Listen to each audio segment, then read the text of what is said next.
সুপ্রভাত। আজ 23শে ফেব্রুয়ারি।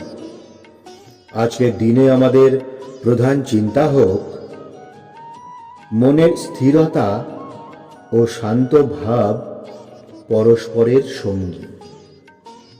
আজকের দিনের জন্য আমাদের উপদেশ,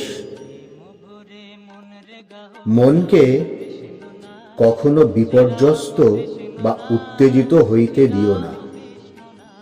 আমরা যখন আমাদের দৃষ্টিকে সীমাবদ্ধ করি তখন সব কিছুই বিকৃত দেখায় এবং আমরা দুর্বল হইয়া পড়ি।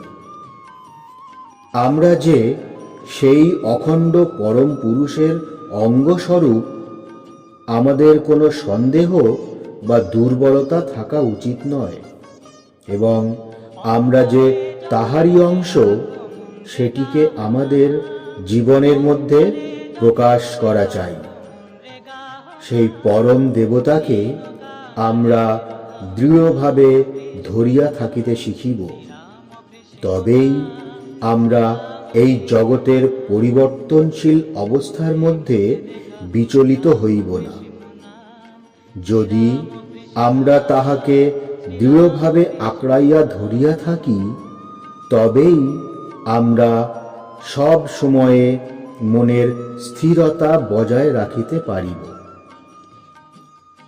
আজকের দিনে আমরা প্রার্থনা করতে পারি, হে প্রভু, তুমি আমাকে তোমার প্রেমের পরিবেশে নির্বিঘ্নে থাকিতে দাও। আমার সমগ্র চিন্তা যেন তোমারই দিকে ধাবিত হয়।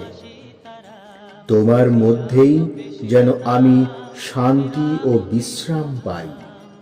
মনের সকল উদ্বেগ ও আশঙ্কা হইতে আমাকে তুমি মুক্ত করো, আর তুমি আমার চিত্তে নীরবতা ও স্থিরতা আনিয়া দাও। প্রণাম। জয়তু শ্রীরামকৃষ্ণ।